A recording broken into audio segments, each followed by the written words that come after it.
새벽 1시가 넘어가는 시간, 알지 못하는 전화번호 전화가 울렸습니다.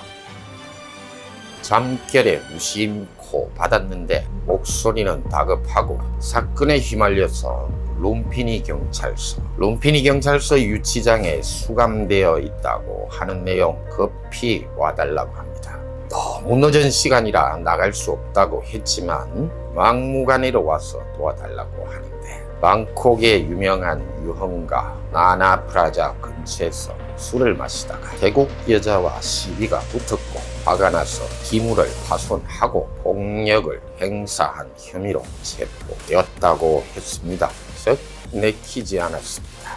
새벽 늦은 시간이니까 OTB까지 출장료로 최하 10만 바트는 지불하셔야 합니다 라고 좀은 과하게 비용을 불렀는데도 알았다면서 와달라고 하니 새벽잠을 깨고 차를 몰아서 룸피니 경찰서로 갔죠. 태국 경찰과 담판에서 석방을 시키고 나오니 시간은 새벽 3시를 넘기고 있었지만 뽀에 와닿는 새벽 공기가 그다지 신선하게 느껴지진 않더군요. 외국까지 나와서 유흥가에서 성질 부리고 소란을 피우는 한국인이라니, 태국에서 오랜 시간 살아오는 동안에 식당이나 술집에서 소란 피우거나 싸우는 태국인 단 한 번도 만나본 적이 없었을 겁니다. 물론 사람이 사는 곳이라 아예 없을 수는 없을 테지만 빈도가 낮아서 경험하기가 쉽지 않은 겁니다. 술을 마셔서 취하더라도 태국인의 냉정함, 짜이엔예는 작용을 합니다.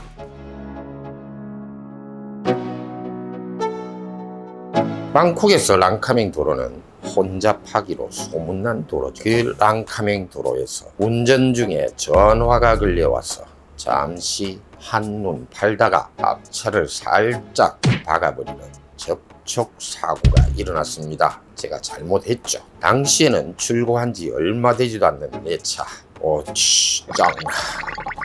앞범프에 약간의 스크래치가 생기고 상대방 앞차는 오래되고 낡은 픽업 차량, 거의 흔적조차 보이지 않을 정도였는데도 앞차에서 내린 후줄근한 노년의 아저씨, 보기에도 여유롭게 내린 그 아저씨는 자기 차를 무심하게 살펴보곤 별다른 점이 없음을 인지하였음에도 끝까지 여유로운 포즈를 계속해 나갑니다. 보험 있어요? 네, 있습니다. 그럼 보험사에 연락하세요. 네? 아저씨, 지금 도로가 꽉 막히는데 보험을 부르라고요? 기스나거나 부서진 데가 없잖아요? 뒤에 밀리는 차들을 돌아보면서 타들어가는 내 심장은 생각지도 않고 말입니다.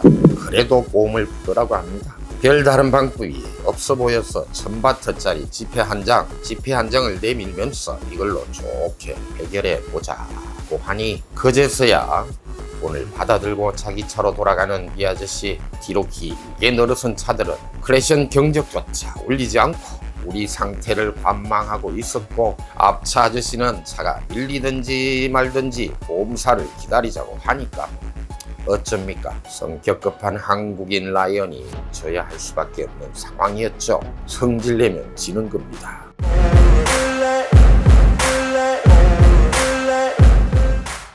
한강의 기적은 세계가 깜짝 놀랄 정도로 경이롭고 빠른 성장이었습니다. 하지만 그 빠름에 대한 부작용은 사회 곳곳에서 스멀스멀 기어 올라와서 대한민국 사회를 혼돈에 빠뜨리기도 하였습니다. 계속 우직근거리던 건물은 정확히 17분 뒤 거대한 폭발음과 함께 주저앉고 말았습니다. 백화점이 순식간에 와르르 무너집니다.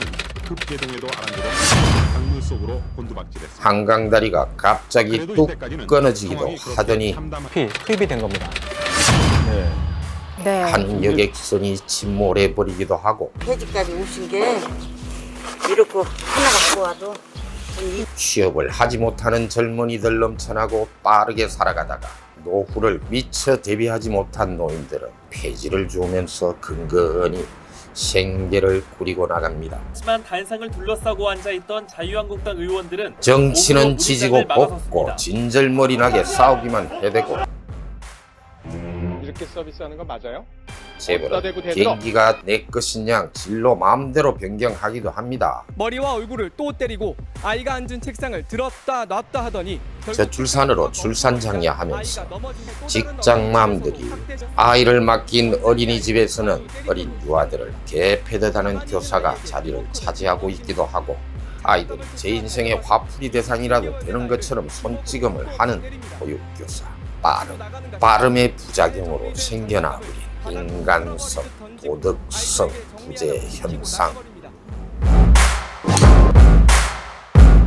골프를 배우고 조금씩 알아가는 점은 역시나 힘을 빼야 공이 잘 맞는다는 점입니다. 인생도 마찬가지죠. 일상의 생활도 마찬가지. 이제 밥은 먹고 살 정도가 되었으니 긴장으로 무장되어 있는 근육 좀 풀어주고 여유를 가지면서 느림이 주는 아름다움에 대하여도 생각해 보아야 할 때가 아닐까요? 이렇게 정말 역대급 박빙의 승부로 마무리가 됐고, 역대급 근소한 표 차이로 대선이 끝났습니다.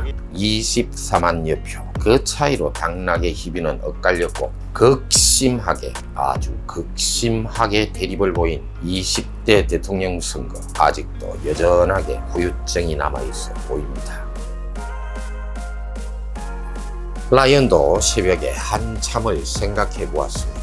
촛불로서 전 대통령을 탄핵하고 들어선 정권의 최고의 지지율로 국민들은 힘을 실어주었고, 곧 이어서 과반수도 넘는 국회의석을 주면서 집권 여당에 힘을 실어주고, 국민들은 표를 몰아주었는데도 그들은 오만하게 행동하였고 제대로 국정을 운영하지도 못하였고, 적폐청산을 크게 부르짖던 대다수의 국민들의 그 열망을 채워주지도 못하였습니다. 그래서 아주 근소한 차이로 두 번째 자악을 선택하겠다고 하는 중도층 늘어났고, 좋아서 뽑은 후보가 아니라 저 인간보다는 나을 테지 하는 마음으로 투표를 하였습니다.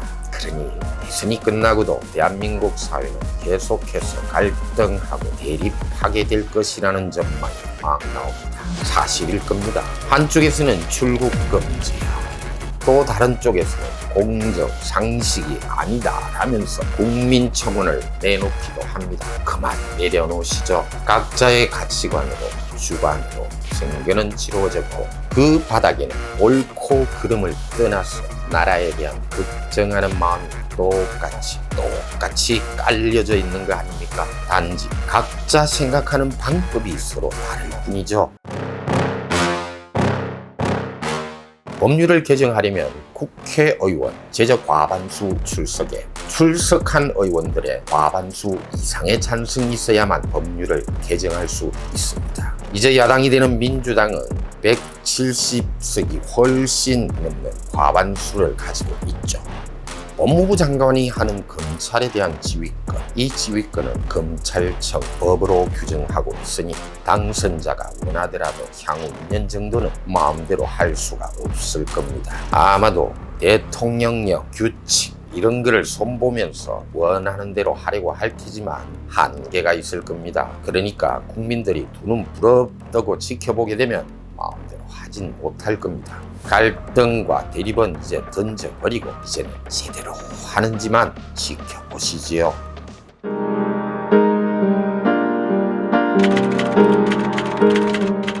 대통령 선거 개표일, 하필이면 그날에 만울의 아버지 장인이 뇌경색으로 쓰러졌고 지금은 코마 상태에 빠졌습니다. 술, 담배 전혀 안 하고 건강을 챙기면서 살아나온 분, 성실하게 생활을 살아온 사람이기에 갑작스럽게 일어난 병고, 그 가족들은 망연자실하고 있고 큰 슬픔에 잠겨 있습니다. 평화롭던 라이언의 생활도 혼돈으로 빠져들었습니다. 평화로움이 깨졌습니다. 가족들은 마음의 준비를 하고 있는 중이고요. 인생 참, 건강 무너지면 아무것도 아닙니다. 이제 겨우 만 57세. 사실 라이언의 어머니도 그 나이에 가셨기에 많이 느끼는 슬픔을 이해가 됩니다. 대통령 선거, 그게 뭔가요? 내 주변에 가까이 있는 사람들이 편안하고 행복하게 되기를 바라면서 선거 참정권을 행사하지만 그다지 그동안 지나온 시간들 다시 돌아보면 그다지 기대만큼 해온 사람이 보이지도 않기도 하고 어떻게 생각하면 그들만의 리그라는 생각도 듭니다. 태국에서 일어난 일들과 대선 과정의 전과 후를 지켜보면서 좀 더 평화롭고 마음의 여유를 가지려고 노력하면서 그렇게 살아야 하지 않나 하는 생각이 듭니다. 우리의 인생은 여하간 계속되어야 하고 끝나는 날 생을 다하고 떠나는 그 어느 날에는 세상에 작은 미소라도 던져주고 막을 내릴 수 있도록 해야겠습니다. 라이언이었습니다.